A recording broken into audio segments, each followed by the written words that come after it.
Alright boys, what is up? So today we're back with another video, and this is going to be a good one because it's a wager, and I know you all like when there is money on the line, and this more than most wagers, to be honest, because probably as you can tell by the title, I did wager him for $50, and we will be taking on GOAT of MMA, not to be mistaken for GOAT 1099. But definitely no slouch. Nonetheless, GOAT of MMA won many a tournament in UFC 4, which amounted to probably hundreds in total.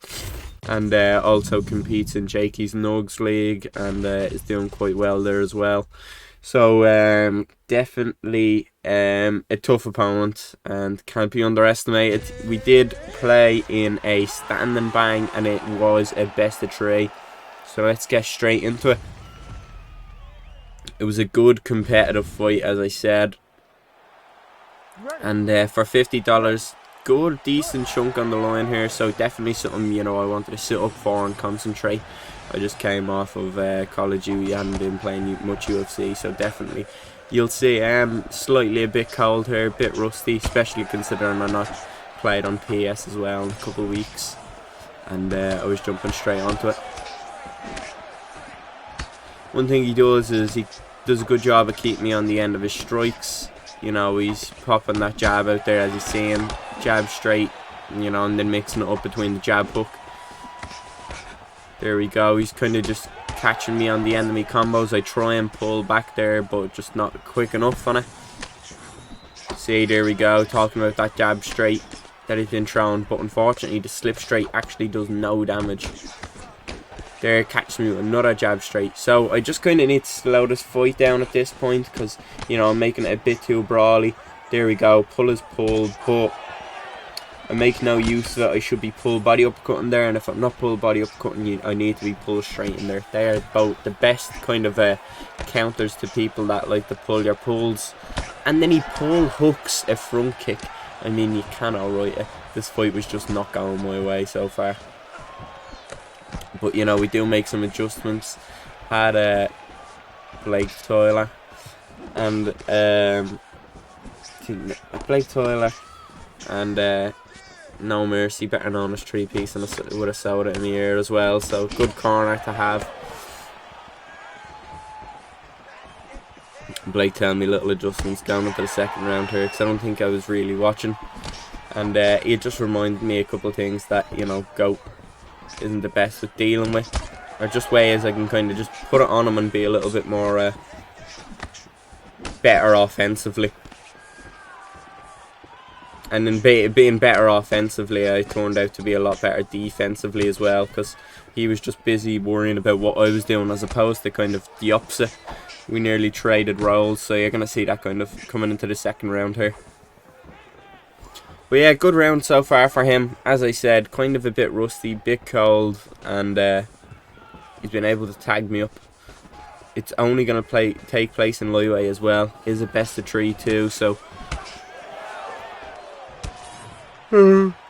excuse me, whether I get the jump on him in this fight or he gets the jump on me, which it's looking like at the moment. There we go, kind of chains that combination together. I don't know how he didn't get hit stunned there and then into an actual rock, because he was mid body kick and I hit him with an uppercut, and he's able to cancel it and then block up for the next strike. But here we go, pinning him against that cage, keeping the head on the center line.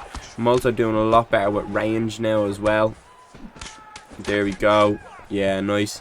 Right, so I was doing a good job there, kind of pawing at his block there, and then after, let's say I throw a double jab, and then I throw another jab, and he'd move his head.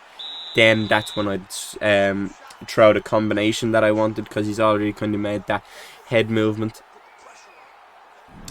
So yeah, kind of a good. I just had a little bit better timing there at the end, and I was doing just a bit better at just kind of mixing it up. Just a smarter end to the round. But yeah, once again, I don't know how he was able to eat the jab uppercut on the body kick and then be able to still block up. Like, once again, just a lack of hit reactions in UFC 5, it just seems to be, and it's quite an annoyance if I do say so myself. But yeah, heading into round 2 here, Blake was telling me, kind of put it on him.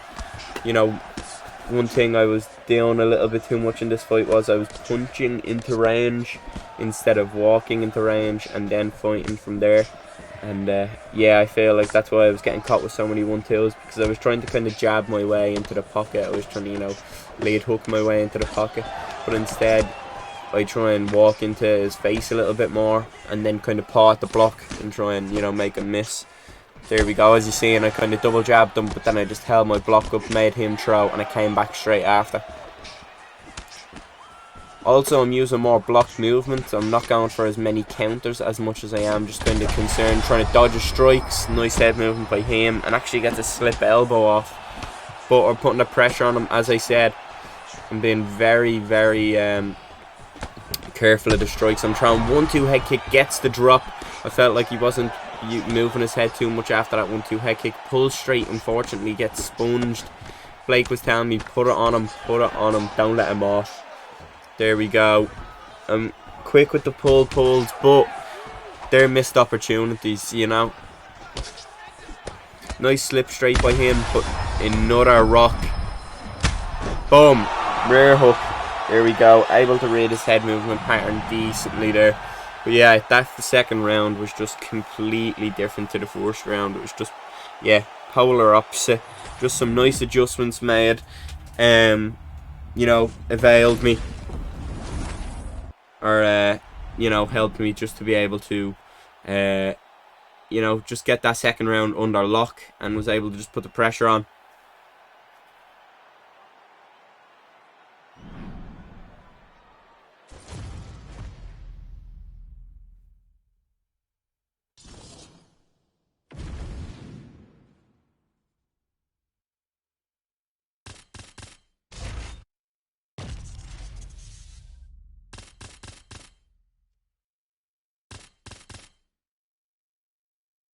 In the second one here, I actually opt to go Dustin, which was an interesting choice. Even Blake said it. He said, you just won with Connor, and now you go Dustin. And yeah, it was kind of a strange one. And I do pay the price to some extent. We'll see. Kind of starts off like the last fight too. Funnily enough, you know, he just starts very strongly.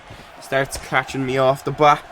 And I kind of find a hard time finding my range with Dustin a little bit. Start going with them calf kicks because he was, you know, moving his head off the centre line, ducking or swaying to the side when he was getting double jabbed. As I said, when that short-term block was low, I was thinking maybe I'll try and chop the leg down, diminish that movement to McGregor, and not only that, but obviously diminish the power coming back at me. He's standing in my face this one, and he's also doing a good job at trading. I need to kind of make most of this. If he is going to stand in my face, I need to be able to take advantage of it, use my stationary combos, and also try and find a home for some counters. But he is aware to it. I throw the 1-2, and he leg kicks me, or he checks the leg kick.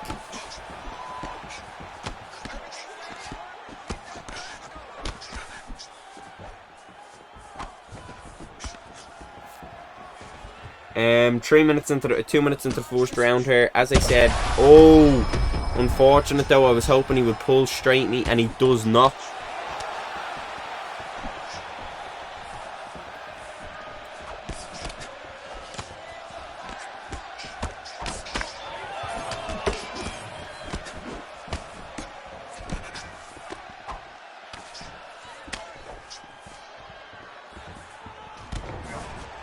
Ducking roundhouse, or not ducking roundhouse, but the rolling thunder. It's unfortunate. We're at about equal leg health here. I kind of do abandon the leg kicks, to be honest, because I was I got caught off, you know, just with some nice checks, and I thought, you know, I don't want to go to that home anymore. Because one thing, I'm not the best with leg kick timing, so I do really give up a lot of head health as well. Thankfully enough, I ducked that. And then I body kick him when he has low short-term stamina, but, you know, him ducking apparently negated all that body damage. And he's getting some nasty drop. He's getting some nasty stuns. He got a nasty drop. I mean, this fight is... and another drop.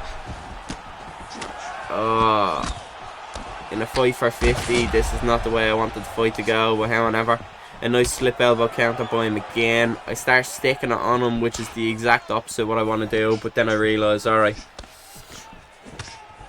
if I want to have a chance in this fight, I need to be able to survive till the next round. So I'm just kind of sitting in his face, making him throw, using Dustin's high block, and then, you know, moving out towards the end of his combinations. But, you know, I don't want to be the one on the back foot, you know, under the you know, under his pressure.